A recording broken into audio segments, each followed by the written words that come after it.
time.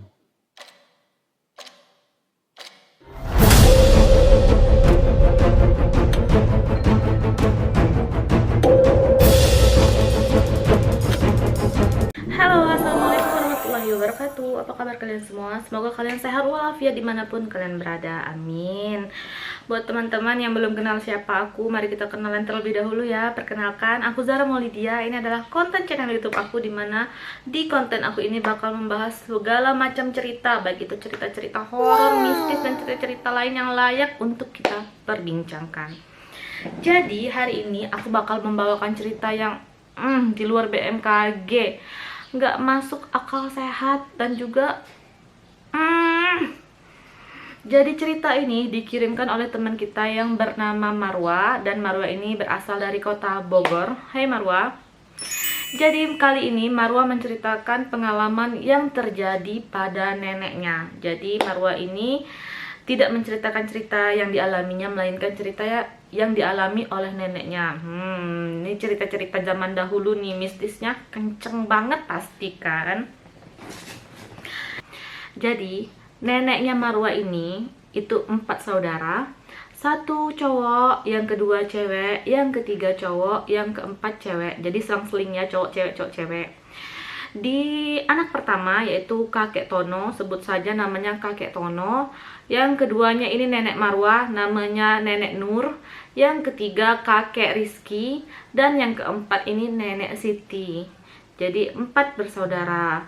Tanpa mengurangi rasa hormat, kita memanggil keempat nama orang ini dengan sebutan nama saja ya, untuk memudahkan cerita. Jadi si Tono ini sudah menikah dan pindah ke provinsi lain. Kemudian neneknya Nur ini sudah menikah juga dan pindah rumah, serta dapat suami yang tajir melintir karena dia kerja di pemerintahan yang masih dipimpin oleh Soeharto. Jadi udah terbayang ya, ini udah lama kali nih neneknya hidup. Terus yang ketiga itu kakek Rizky sudah menikah dan juga sudah pindah ke rumah lain. Tinggal nih nenek Siti, tinggal dengan orang tuanya. Jadi kemudian karena kakak-kakaknya sudah menikah, jadi nenek Siti ini ketika tamat SMA langsung melanjutkan pendidikannya di salon kecantikan. Jadi khusus untuk potong rambut, kerimet-kerimet, terus juga make up. Jadi nenek Siti ini mengambil kursus salon. Dan nenek Siti ini juga memiliki kelebihan di mana fisiknya yaitu sangat cakep. Di antara keluarga besarnya juga nenek Siti ini yang paling cakep di kampungnya. Bahkan nenek Siti ini termasuk primadonanya kampung. Banyak sekali para lelaki yang menyukai si Siti, baik itu yang menyatai cinta secara terang-terangan ataupun ya sekedar suka-suka yang dipendam dan sambil melirik-lirik ke nenek Siti. Sampai di suatu hari di kampung mereka kedatangan seorang pendatang yang berasal dari Pulau Sumatera, tepatnya dari Sumatera Barat. Si pemuda ini membuka toko pakaian yang cukup besar di kampung Siti. Karena di kampung Siti ini kalau berbelanja cukup jauh menempuh perjalanan, akhirnya dengan adanya toko baju itu langsung rame nih, langsung laris manis. Waktu pun berjalan sampai di suatu hari si Siti ini berbelanja di tokonya si Ajo. Ia pun memilih-milih pakaian. Si Ajo yang ketika itu lagi di toko pun memperhatikan gerak-geriknya si Siti. Si Ajo yang memperhatikan si Siti dari jauh pun langsung jatuh cinta sama si Siti. Kemudian Ajo pun mulai mendekati Siti dan sambil ya basa-basi lah nanyain nama, tinggal di mana, dan lain-lain. Dari perkenalan itu, si Ajo mulai melakukan PDKT ke Siti. Dan akhirnya melalui PDKT yang panjang, si Ajo menyatakan perasaannya si Siti. Tapi pada saat itu si Siti cuman diam aja. Dia nggak nolak dan juga nggak terima. Si Ajo pun menyimpulkan bahwa kali ini ia ditolak sama si Siti.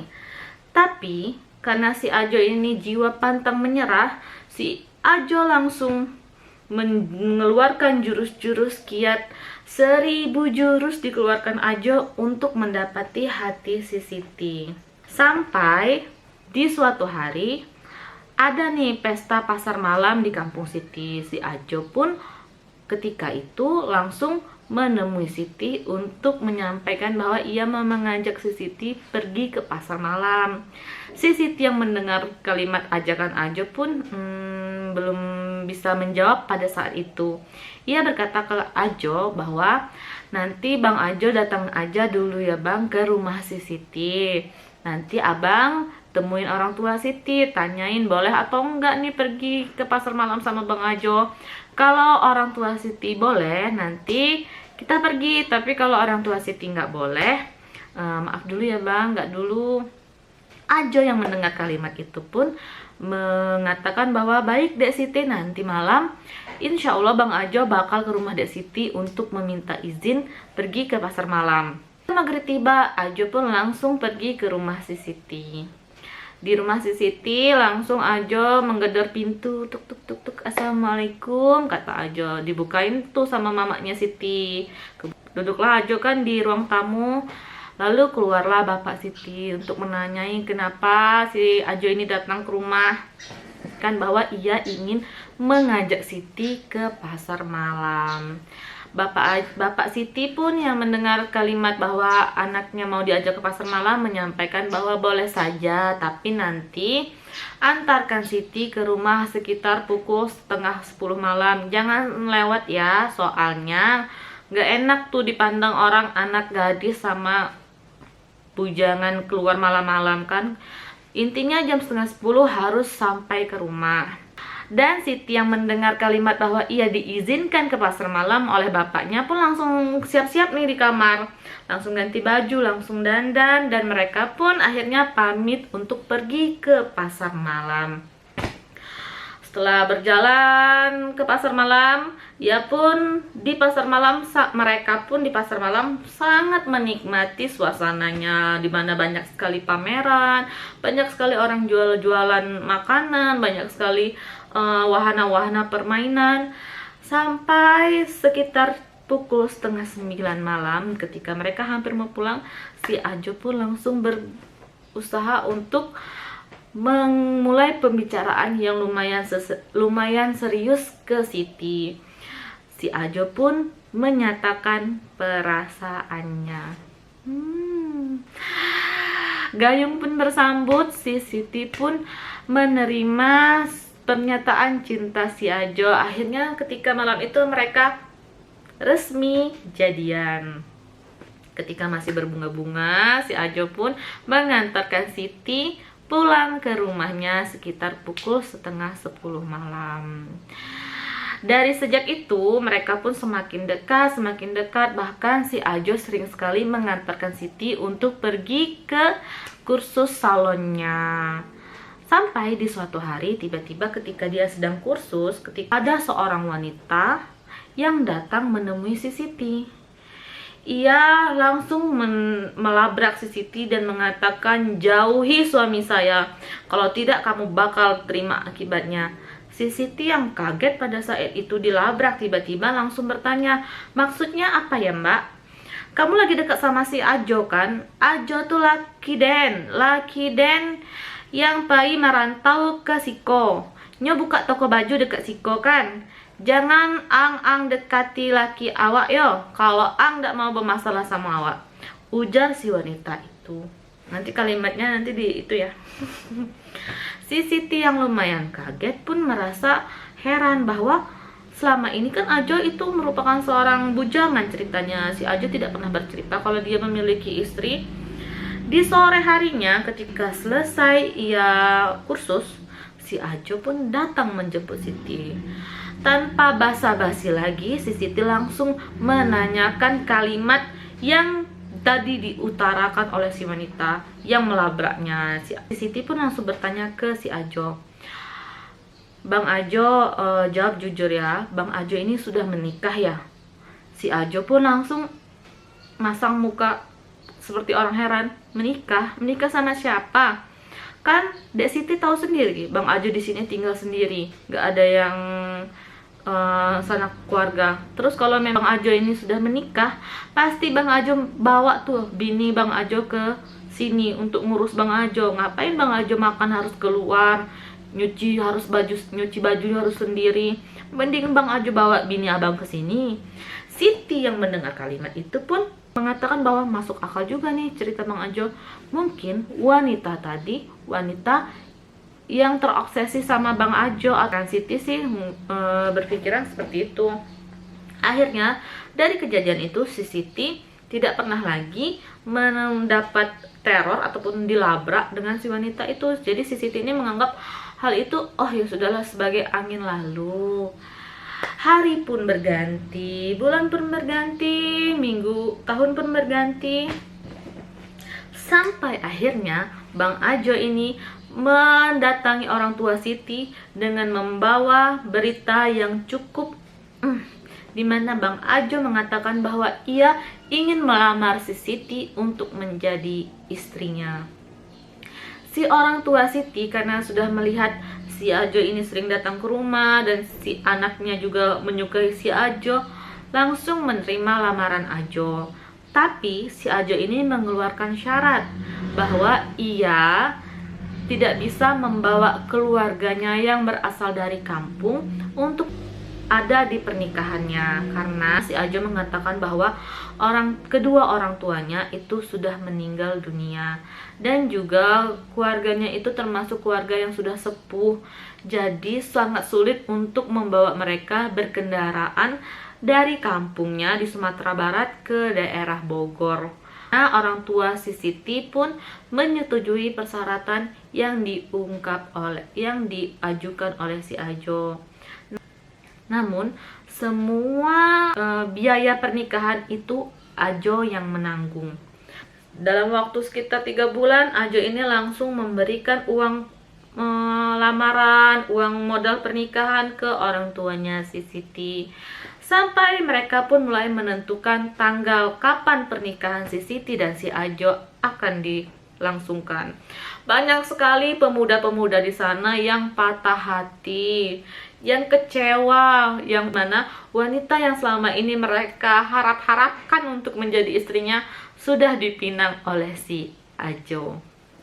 Kemudian sehari sebelum pernikahan, jadi ini di rumahnya si Siti ini lagi rame-ramenya orang, lagi banyak yang masak-masak, lagi banyak yang diriin tenda, lagi banyak yang bikin hiasan-hiasan pernikahan.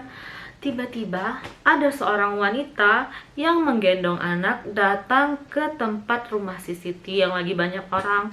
Terus si wanita itu berkata, permisi ibu, boleh saya tanya apakah ini benar acaranya si Ajo dan si Siti?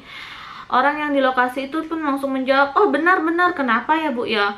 Bisa saya bertemu sama keluarganya si Siti dan si Sitinya?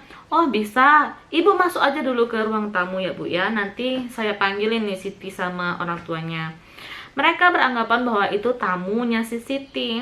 Kemudian si wanita itu pun dipersilahkan untuk masuk ke ruang tamu dan duduk di ruang tamu. Di ruang tamunya Siti itu penuh nih foto-foto dari masa kecilnya Siti, foto-foto keluarga Siti. Banyak tuh di dinding ruang tamunya Siti. Kemudian orang yang dari rumah Siti pun langsung mencari si Siti ke kamar Siti, di mana Siti waktu itu lagi diinai. Dan juga ada juga sebagian orang yang mengabari orang tuanya Siti yang lagi masak-masak tuh di dapur untuk memberitahukan bahwa ada tamu nih, seorang wanita datang di depan sambil membawa anak. Karena diberitahukan bahwa ada yang mencarinya, orang tua si Siti pun langsung menuju ke ruang tamu dan langsung menemui si wanita itu. Tapi si Siti ketika diberitahukan bahwa ada seorang wanita mencari dirinya, langsung pucat, langsung gemetar tangan dan kaki Siti ketika lagi diinai. Ia kembali teringat akan seorang wanita yang melabraknya. Tangan dan kakinya si Siti pun langsung gemetar. Siti pun langsung dipanggil oleh bapaknya. Siti, sini dulu nak. Akhirnya Siti pun keluar kamar, lagi tangan diinai, kaki diinai, si Siti pun berusaha untuk duduk nih di kursi ruang tamu. Dan ia kembali menatap si wanita itu. Ia langsung tertunduk, di mana wanita yang ada sekarang ini benar sama seperti dugaannya merupakan wanita yang kemarin pernah melabraknya. Si wanita itu pun dengan gemetar sambil menunjuk muka si Siti mengatakan bahwa Ang sudah ambo katakan jangan dekat-dekat laki Ang. Jangan dekat-dekat sama laki ambo. Ang cari masalah sama ambo. Ang belum tahu siapa ambo. Ambo bisa buat Ang muntah darah. Ambo bisa buat Ang mati raso. Ambo bisa buat Ang jadi perawan tua. Jangan main-main Ang sama ambo. Itu ucap si wanita itu. Si bapak Siti yang mendengar itu pun langsung merah mukanya, langsung narik napas panjang. Langsung ia berkata ke Siti, Siti, benar ini kalimat yang diucapkan ibu ini, Siti? Si Siti pun cuman diam dan menjawab, Siti nggak tahu juga Pak, selama ini Bang Ajo tidak pernah berbicara ataupun membahas tentang ia sudah punya istri. Kemudian tanpa basa-basi si pergi meninggalkan rumah si Siti. Kemudian juga si bapaknya Siti langsung menyuruh salah satu pemuda yang ada di sana untuk menyusul ke toko pakaiannya Ajo dan menyuruh Ajo untuk datang ke rumah Siti saat itu juga, nggak boleh ditunda-tunda. Akhirnya salah satu pemuda di sana pun langsung pergi nih ke tokonya Ajo karena tokonya tidak terlalu jauh dan pulang langsung membawa si Ajo. Ajo yang sampai di lokasi pun sedikit kebingungan karena ia cukup heran dengan kenapa ia dipanggil pada saat itu. Kemudian si orang tuanya Siti, bapaknya Siti menyuruh si Ajo ini untuk duduk di kursi ruang tamu dan mulai membuka pembicaraan. Ia pun langsung menanyai si Ajo, Ajo, tadi ada seorang wanita sambil membawa anak datang ke sini. Ia berkata bahwa ia merupakan istri kamu. Benar itu nak Ajo, kamu sudah menikah? Ajo yang mendengar kalimat to the point yang langsung dilontarkan oleh bapak Siti pun langsung tidak bisa berkata apa-apa.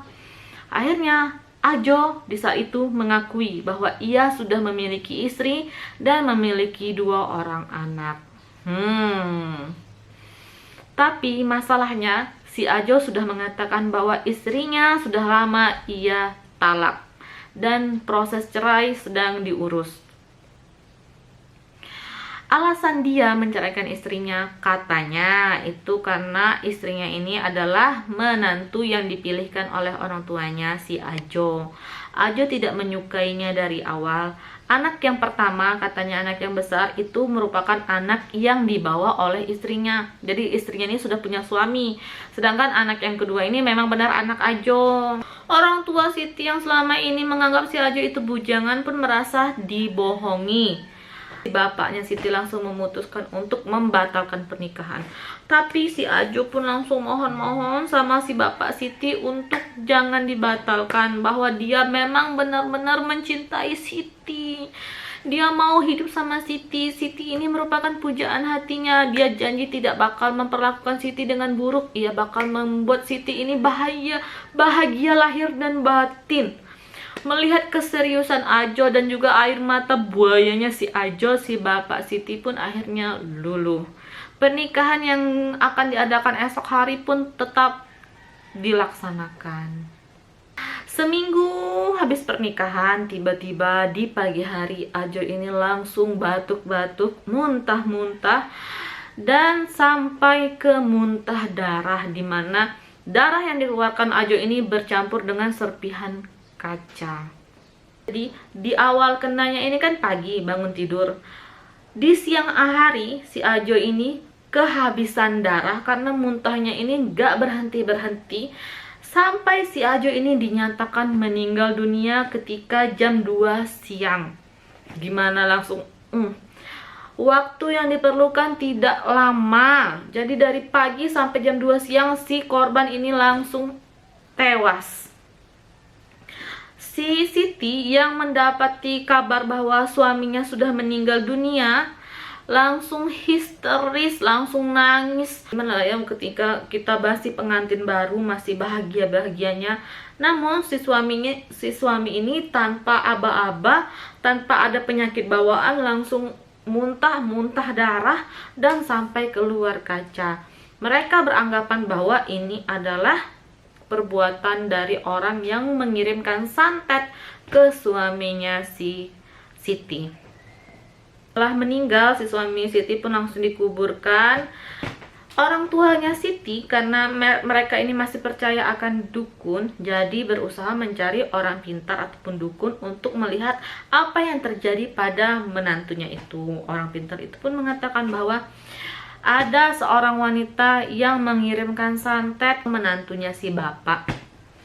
Bahkan anak bapak pun sudah dikirimkan sesuatu oleh si wanita itu, yaitu pemutus jodoh, dimana anak bapak tidak akan pernah mendapatkan jodoh sampai di akhir hayatnya. Si bapak Siti yang mendengar kalimat itu pun sedikit aneh, siapa wanita ini? Dan ketika bapak Siti sudah pulang ke rumah dan menceritakan apa yang diceritakan oleh si dukun ke keluarganya, keluarganya mulai ingat terhadap seorang wanita yang dulu pernah datang sebelum hari pernikahan ke rumah mereka, yaitu istrinya si Ajo. Dan akhirnya mereka pun langsung mencari orang pintar lagi untuk menanyakan hal yang sama. Setelah mereka sekitar 7 ataupun 8 orang pintar mereka temuin, semuanya mengatakan hal sama, bahwa si wanita itu sudah mengirimkan sesuatu ke si Siti dengan media foto, dimana foto si Siti ini sudah dimasukkan ke dalam tanah kuburan dan dikubur bersama mayat untuk memutus tali jodohnya si Siti. Jadi si Siti ini tidak bakal mendapatkan jodoh sampai di akhir hayat. Sampai beberapa tahun kemudian orang tua si Siti pun sudah pada sakit-sakitan dan meninggal dunia. Jadi ketika itu si Siti ini sudah yatim piatu, tapi di usia yang cukup lumayan, yaitu di usia 30 tahunan. Karena merasa kasihan sama si Siti, si Nur, kakaknya Siti, pun menyuruh adiknya untuk pindah saja ke rumahnya. Karena di rumah si Nur ini lumayan kerepotan si Nur mengurus kelima anaknya, dimana Nur ini memiliki 5 orang anak. Karena si Siti merasa sepi sendirian di rumah, akhirnya Siti pun mengiyakan ajakan kakaknya untuk tinggal di rumahnya si Nur. Dan rumah si orang tuanya Siti ini dijual, dan uang hasil penjualannya ini dibagi sempat beradik itu. Hingga uang dari hasil jual rumah orang tuanya, si Siti ini membangun sebuah ruangan di belakang rumah kakaknya nih Nur, yaitu rumah si Siti, untuk tinggal. Ya kalau misalnya diperlukan bantuannya, si Nur ini nggak jauh-jauh nih bantu kakaknya di rumah induknya kan. Tidak terasa si Siti ini sudah tinggal di rumah Nur itu selama 5 tahun. Mereka pun hidup ya bersama, dimana si Nur ini pagi-pagi sudah membantu kakaknya untuk menyiapkan anak-anaknya sekolah, membantu kakaknya untuk membersihkan rumah, membantu kakaknya untuk menyiapkan makanan dan lain-lain. Karena kakaknya si Nur ini memiliki suami yang kaya raya, jadi suaminya ini jarang di rumah. Kalau di rumah pun sudah malam tiba, sudah larut malam baru tiba di rumah. Sampai di suatu malam si Nur ini sangat sulit tidur. Ia merasa seperti gelisah sekali. Si Nur ini memilih untuk mencari suaminya lah kan keluar, karena ia mendapati suaminya waktu malam itu tidak ada di dalam kamar. Kemudian si Nur pun mencari suaminya ke ruang tamu, ke luar teras, ke ruang kerjanya, kok suaminya nggak ada ya. Tanpa terasa kakinya si Nur berjalan ke arah dapur. Dari arah rumahnya Siti Jadi rumah Siti ini kan pas di dekat dapurnya si Nur kan. Dari arah kamarnya Siti, si Nur ini mendengar seperti seorang yang sedang bercengkrama dalam suasana yang cukup romantis. Jadi lampunya yang remang-remang dan juga sambil ada ketawa ketiwinya sedikit-sedikit gitu kan. Si Nur pun mendekati ke kamarnya Siti dan ia cukup tercengang melihat adiknya sedang tidak menggunakan pakaian dan suaminya juga sedang tidak menggunakan pakaian, lagi terbaring bersama di kamar si Siti. Si Nur yang melihat kondisi itu pun langsung menutup mulutnya dan berusaha pergi dari lokasi, langsung masuk ke kamarnya. Dan ia pun langsung menangis sakit hati karena ia melihat adiknya sendiri yang selama ini sedekat nadi, yang selama ini ia percayai tidur dengan suaminya. Entah dari kapan mereka itu sudah selingkuh di belakangnya si Nur, tapi dari kejadian itu si Nur ini langsung berubah drastis sikapnya kepada suaminya dan kepada adiknya si Siti. Si Nur tidak memilih untuk membuka obrolan tentang apa yang ia lihat malam itu untuk menjaga rumah tangganya. Tapi di suatu hari, si suami Nur ini langsung berubah drastis sifatnya ke Nur. Biasanya suami Nur ini termasuk lelaki yang penyayang dan juga suka sekali untuk memanjakan si Nur. Tapi berubah drastis dari hari itu, dimana sifatnya itu langsung berubah kasar dan suka sekali mencaci maki si Nur. Dan puncaknya itu terjadi ketika si suami ini pulang kerja langsung membuang baju-baju Nur keluar rumah dan mengusir si Nur ini untuk pergi dari rumah. Si Nur ya pun karena diusir oleh si suami langsung menangis dan memohon untuk tidak diusir, tapi si suami tetap bersikeras untuk mengusir si Nur. Nur yang sudah diusir dan baju-bajunya dilempar keluar rumah pun langsung memberes-bereskan bajunya dan memutuskan untuk pergi ke rumah kakak tertuanya, yaitu si kakak Tono. Nur pun langsung memesan mobil dan pergi ke rumah kakak Tono. Di rumah kakak Tono pun si Nur ini mulai menceritakan semua unek-uneknya selama ini, dimana ia pernah melihat suaminya sedang berhubungan badan sama si adiknya si Siti, dan juga beberapa kali menangkap mereka ini mesra-mesra di depan anak-anaknya si Nur. Kakak Tono yang mendengar ceritanya si Nur pun langsung naik nih emosinya. Ia pun langsung menemui si Siti dan Siti pun mengatakan bahwa iya ternyata benar selama ini si suaminya Nur dan si Siti ini sudah sering sekali melakukan hubungan suami istri. Bahkan sejak sekitar 1 bulan 2 bulan si Nur mulai pindah ke rumahnya Siti, si suami si Nur ini mulai nakal sama si Siti. Sampailah bertahun-tahun, untungnya si Siti lu nggak hamil ya Siti ya. Si Tono menyuruh si Siti ini untuk pergi saja tuh dari rumah si Nur, kamu ganggu rumah tangga kakakmu. Namun si Siti dengan tegas menolak permintaan kakaknya. Si Siti pun langsung menyuruh kakaknya untuk pergi saja tuh dari rumah, karena suami si Nur itu lebih mencintai aku daripada si Nur. Si Tono yang mendengar kalimat si Siti langsung menampar muka Siti dan memilih untuk pergi dari rumah si Nur. Dan si Tono pun langsung menuju ke rumah dukun. Orang zaman dulu tuh main dukun terus ya. Dan ia pun menanyakan kenapa si suami Nur lebih memilih si Siti tuh ketimbang si Nur. Padahal kan selama ini yang menemani proses hidupnya tuh kan si Nur, dan juga si Nur merupakan ibu dari anak-anaknya suaminya. Namun si orang pintar ataupun dukun itu mengatakan bahwa suaminya si Nur ini sudah dipelet dengan darah mennya si Siti. Jadi Siti ini menggunakan darah mennya untuk untuk menundukkan suami kakaknya sendiri, which is ini iparnya ya, iparnya dikasih pelet untuk tunduk ke dia dan cinta mati ke si Siti. Jahat banget kan?